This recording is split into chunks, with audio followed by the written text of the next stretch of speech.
आलू और डिम दिए सकाल किंबा बिकाले झटपट तैरी करे नेওয়া যাবে এমন একটি টিফিন বা নাস্তা রেসিপি আজ আমি আপনাদের সাথে শেয়ার করব।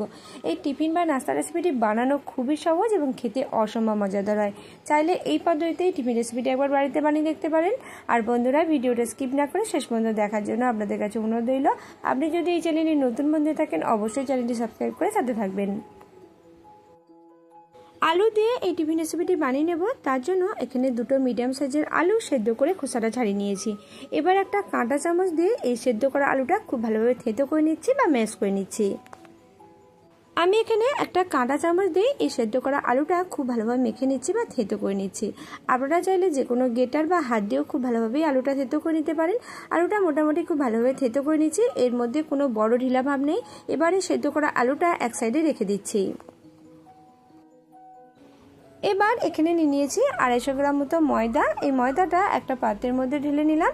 আমি এখানে নাস্তা বা টিফিন রেসিপিটি বানানোর জন্য ময়দা ব্যবহার করছি, আপনারা চাইলে এর পরিবর্তে আটা দিয়েও এই টিফিন রেসিপিটি বানিয়ে নিতে পারেন। এবার এর মধ্যে দিয়ে দিলাম অল্প পরিমাণে লবণ আর সাথে দিয়ে দিলাম 1 চামচ মতো সাদা তেল। এবার এই তেল এবং লবণ খুব ভালোভাবে ময়দার সাথে মিশিয়ে নিচ্ছি।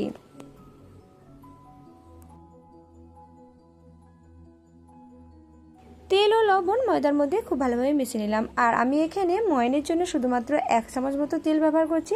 আপনারা যদি এই টিফিন রেসিপিটি একটু খাস্তা খেতে পছন্দ করেন সেক্ষেত্রে তেলের পরিমাণটা 3 থেকে 4 চামচ মতো দিয়ে দিতে পারেন। এবার এর মধ্যে অল্প অল্প করে জল দিয়ে খুব ভালোভাবে ময়দাটা মেখে নেব।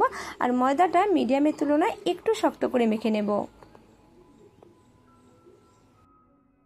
ময়দার মধ্যে অল্প অল্প জল দিয়ে ময়দার এই ডোটা মিডিয়ামের তুলনায় একটু শক্ত করে মেখে নিয়েছি। এই ডোটা আমি 10 মিনিট মতো ঢাকা দিয়ে রেখে দেবো। সেই সময় দেখবেন এই ময়দার ডোটা আগের তুলনায় অনেকটাই নরম হয়ে যাবে। সেই কারণে ময়দার ডোটা মিডিয়ামের তুলনায় একটু শক্ত করে মেখে নিয়েছি। এবার এর মধ্যে অল্প পরিমাণে তেল দিয়ে দিলাম। তেলটা ময়দার ডোয়ের মধ্যে খুব ভালোভাবে লাগিয়ে নিলাম। এবার এটা ঢাকা দিয়ে মোটামুটি 10 মিনিট মতো রেস্টে রেখে দেবো। এবার কড়াই দিয়ে দিচ্ছি 1 চামচ মতো সয়াবিন তেল। এই তেলটা খুব ভালোভাবে গরম হয়ে যাওয়ার পর তেল কড়াই চারপাশে খুব ভালোভাবে চাড়িয়ে নিচ্ছি।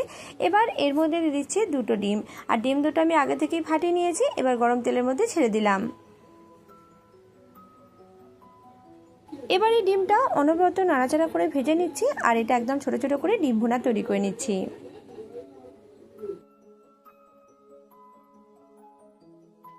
ডিম অনবরত নাড়াচাড়া করে ভেজে নিয়েছি। আর দেখুন খুব সুন্দরভাবে ডিম ভুনা তৈরি হয়ে গেছে। এবার এই ডিম ভুনাটা একটা পাত্রের মধ্যে ঢেলে রেখে দিচ্ছি।